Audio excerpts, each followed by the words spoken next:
अस्सलाम वालेकुम नाज़रीन, आप देख रहे हैं MYK न्यूज़ टीवी और मैं हूं आपके साथ एमन नियाज़ी। मेरे साथ मौजूद हैं तारिक सईद साहब, जो कि एक काफ़ी माया नाज कमेंटेटर हैं और पाकिस्तानी क्रिकेट के हवाले से या बाकी इंटरनेशनल क्रिकेट के हवाले से भी अपना गहरिया तज्ज़िया करते होते हैं। He is one of the most popular voices among the followers of the country. आज हम इनसे बात करेंगे, थोड़ा सा इनके बारे में जानेंगे कि ये यहाँ पे कैसे कमेंटेटर कैसे बने, और पाकिस्तान के हवाले से बात करेंगे जो आजकल वर्ल्ड कप चल रहा है। तो आइए चलें इनसे तफसीली गुफ्तगू करते हैं। अस्सलाम वालेकुम सर। जी वालेकुम अस्सलाम। कैसे हैं आप? जी मैं बहुत अच्छा हूँ, और क्रिकेट के मौसम में तो और अच्छा लगता है, आप अच्छे हो जाते हो।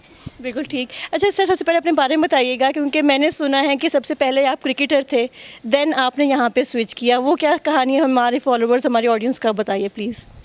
मैंने तो ज़ाहिर है क्लब क्रिकेट ही खेली इनिशियली, तो उसके बाद फिर इस तरफ आना हो गया। मुझे चोट लग गई थी, मेरी आँख पे गेंद लगी थी, तो फिर जो क्रिकेट है उसको तर्क करना पड़ा। और फिर मैंने अखबार में क्रिकेट की रिपोर्टिंग शुरू की, और फिर रेडियो कमेंट्री की तरफ आ गए, वहाँ से फिर टीवी कमेंट्री की तरफ आ गए, और बस वो इसी तरह से सिलसिला चलता रहा, इत्तेफाकत होते हैं।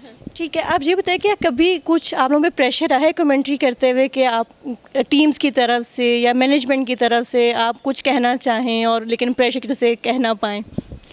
नहीं देखिए, नहीं कभी आपको इस तरह से नहीं किसी ने मुझे तो नहीं आज तक कहा कि जी आपने ये बात करनी है या ये नहीं करनी है, लेकिन आपको खुद आपकी एक अखलाकी आप कैसी रिवायात होती हैं, कोई वैल्यूज़ होती हैं। ये खेल ऐसा है जो कि इसकी बड़ी अक़दार हैं, बहुत ही रिच एक हिस्ट्री है, तो उन वैल्यूज़ का आपको ख़ुद ही पास करना होता है, आपको उन वज़ादारियों की ख़ुद पाबंदी करना पड़ती है। ठीक है, अगर हम अब आते हैं वर्ल्ड कप की तरफ, कल पाकिस्तान का पहला मैच था नीदरलैंड के ख़िलाफ़ और वो माशाल्लाह जीते भी 81 रन से। तो आप क्या समझते हैं, is it a good start? यहाँ पाकिस्तान के लिए बहुत अच्छा हो गया कि एक तो पाकिस्तान के वो खिलाड़ी जो फॉर्म में नहीं थे वो वापस आ गए, जैसा शादाब खान और मोहम्मद नवाज़ जो हैं, ये एक बिल्कुल बुझ से गए थे, तो वो उनने रन्स भी किए, और फिर बाद में वो विकेटों के कॉलम में भी उन्होंने अपना नाम लिखवाया। तो एक तो ये पाकिस्तान के लिए बड़ा पॉजिटिव हुआ, और दूसरा ये कि बाबर आजम के बगैर, उनके रन्स के बगैर पाकिस्तान ने ये मैच जीता है। तो ये मामूली बात नहीं है, क्योंकि ये टीम जो है ये बाबर की बैटिंग के गिर्द ही घूमती आई है, इसकी ख़ास तौर पर जो बैटिंग है। तो अगर आपने वर्ल्ड कप का मैच बाबर आजम के बगैर जीत लिया है, आपको एक नया बैटिंग स्टार मिल गया है सऊद, तो पाकिस्तान के लिए बहुत अच्छी चीज़ें हो गई हैं। और अब मेरा ख्याल है ये जो सऊद की एक इनिंग्स थी रिजवान के साथ, उनकी जो पार्टनरशिप थी, इससे इतनी हौसला अफजाई हुई होगी पाकिस्तान के टॉप ऑर्डर की भी, और उन पे दबाव भी कम हुआ होगा, ख़ास तौर पर बाबर आजम से। अच्छा सर, ये बताएं कि जो ओवरऑल टीम्स हैं वर्ल्ड कप के लिए, आपकी नज़र में कौन सी टीम इस टाइम द बेस्ट है और परफेक्ट है वर्ल्ड कप 2023 के लिए? देखिए, ये इस बार ज़ाहिर है फेवरेट तो भारत को ही समझा जा रहा है, क्योंकि वर्ल्ड कप फेवरेट भारत में है, और जो पिछले 3 वर्ल्ड कप हुए हैं 50 ओवर के, वो होम टीमों ने ही जीते हैं। तो उनको कंडीशंस का ज़्यादा इल्म है दूसरी टीमों से, उनकी कंडीशंस के मुताबिक तैयारी है, उनके पास बहुत अच्छी बैटिंग लाइनअप है, इनफॉर्म टीम है भारत जो है बैटिंग बॉलिंग के एतबार से। तो और अगर किसी टीम को वर्ल्ड कप जीतना है तो ज़ाहिर है भारत को फिर वो सेमीफाइनल में हरा के ही आगे बढ़ सकते हैं, लेकिन अपसेट्स भी हो जाते हैं कई बार। जो होम टीमें वो दबाव का भी शिकार हो जाती हैं, जिस तरह ऑस्ट्रेलिया को 1992 में जब वो दिफाई चैम्पियन भी थे, और उससे पहले उनका बड़ा पीक का ज़माना था और वो हॉट फेवरेट थे, इसी तरह जिस तरह इंडिया अब है, तो वो होम प्रेशर नहीं बर्दाश्त कर सके थे। 1987 में पाकिस्तान के साथ ये हुआ था, यहीं पे जहाँ हम खड़े हुए हैं, पाकिस्तान सेमीफाइनल वर्ल्ड कप का हार गया था, और वो होम प्रेशर था, क्योंकि एक्सपेक्टेशंस कई बार इतनी ज़्यादा हो जाती हैं, तो वो ख़ुद आप उनका वो दबाव नहीं आप झेल पाते। लेकिन ऑस्ट्रेलिया की टीम अच्छी है, इसमें कोई शुबा नहीं, उनकी बैटिंग बहुत ही अच्छी है, उनकी बॉलिंग बहुत अच्छी है ऑस्ट्रेलिया की। अगर उनके बैट्समैनों ने रन्स किए तो उस टीम को भी हराना इतना आसान नहीं है। न्यूजीलैंड ने अपसेट कर दिया इंग्लैंड को पहले ही मैच में, तो ये अच्छा वर्ल्ड कप होने वाला है, और इसमें मैं समझता हूँ कुछ भी हो सकता है। बिल्कुल, जिस तरह हसन अली पे भी काफ़ी तनकीद का वो निशाना रहे हैं कि उनको अब लाया जा रहा है। 2017 में उनका आखिरी मैच था, काफ़ी एक लंबा गैप रहा, लेकिन कल जो उनकी परफॉर्मेंस रही है कि उन्होंने 33 रन्स लिए इन जस्ट 7 ओवर्स और साथ 2 विकेट्स भी, तो मतलब उनका ये कमबैक काफ़ी अच्छा रहा है। यहाँ अच्छा रहा है, अब तो वो अपने ससुराल में भी खेल रहे हैं, तो वहाँ तो उनको और भी अच्छा लगना चाहिए। और क्योंकि हमारे यहाँ जो हम लोग ससुराल में जाते हैं तो ज़रा ज़्यादा एतमाद के साथ जाते हैं जी हाँ।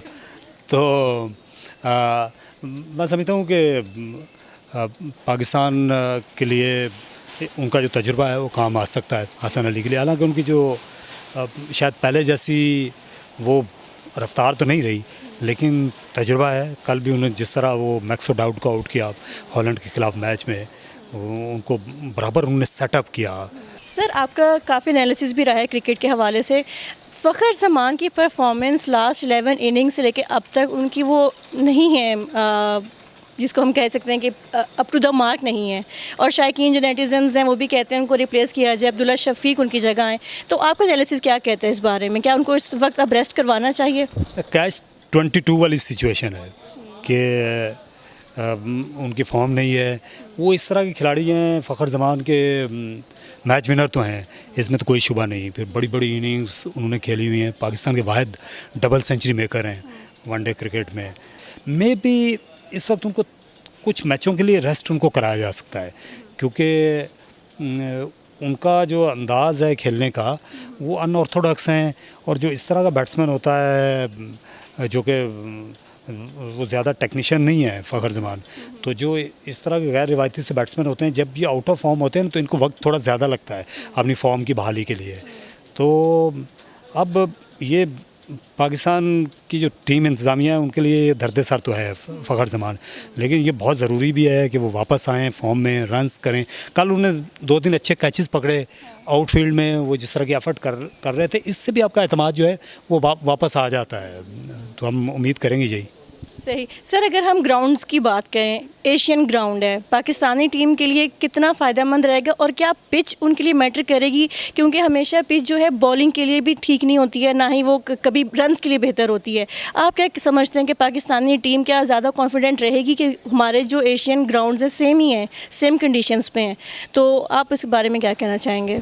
नहीं, भारत की जितनी मुमासलत जो है एशिया में, जो ये जो बाकी ममालिक के वेन्यूज़ हैं, बांग्लादेश या जिस तरह श्रीलंका वगैरह, वो उनकी कंडीशंस हमसे डिफरेंट हैं पाकिस्तान से। लेकिन भारतीय जो कंडीशंस हैं वो तो बहुत मिलती जुलती हैं। और ये पाकिस्तानी बैट्समैन तो हमेशा ज़्यादा कंफर्टेबल रहे हैं इंडिया में जाकर बैटिंग करने में, इसलिए पाकिस्तान का जो 50 ओवर क्रिकेट में रिकॉर्ड है इंडिया में वो बहुत अच्छा है।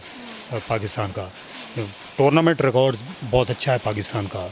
यहाँ पे पाकिस्तानी टीम ने नेहरू कप जीता था, जिसमें उस ज़माने की तमाम ही बड़ी टीमें आई हुई थी 1989 में। इस तरह पाकिस्तान ने वहाँ एक और ट्राई नेशन टूर्नामेंट जीता था वसीम अकरम की कप्तानी में 1999 में। पाकिस्तानी टीम वहाँ पे वनडे सीरीज़ जाकर जीतती रही और बड़े बड़े ह्यूज मार्जिन से वनडे सीरीज़ पाकिस्तान ने वहाँ पर जाकर जीती है। अच्छा सर, श्रीलंका के साथ मैच है और हम अगर पिछला एशिया कप देखें जो हुआ था उसमें वो मुकाबला नहीं कर पाए श्रीलंका का। अब भी वही टीम है और वो बहुत एनर्जेटिक टीम है ओवरऑल भी देखा जाए तो। और हमारी जो बैटिंग लाइन है वो हारिस रऊफ तक द बेस्ट है।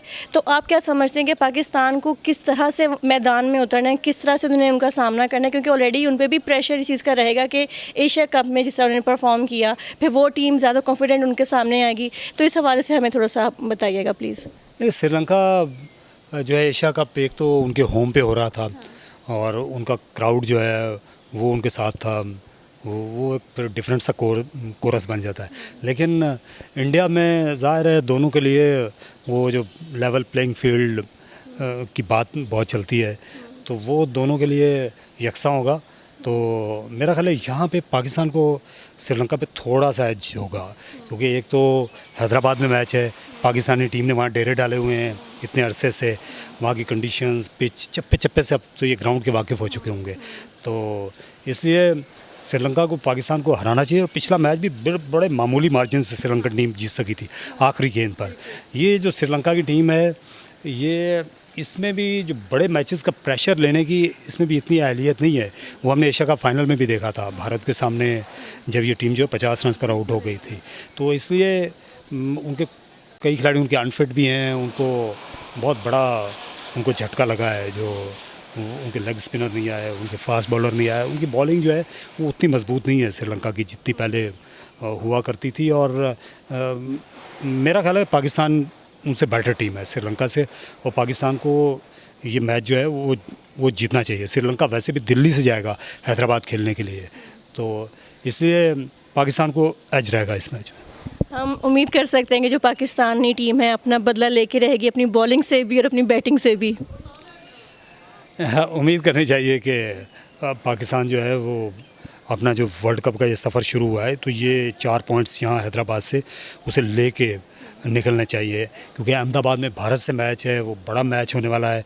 तो उससे पहले अगर आप 2 मैचेस जीत के जाएंगे तो फिर एक अलग ही सतह पर आप कॉन्फिडेंस चला जाता है। बिल्कुल ऐसी है। बहुत शुक्रिया तारिक सईद साहब आपका हमें वक्त देने के लिए। अगर आपको आज की वीडियो पसंद आई है तो इसको लाइक और शेयर करना मत भूलिएगा। अपनी होस्ट एमन न्याजी को दीजिएगा इजाज़त। अल्लाह हाफिज़।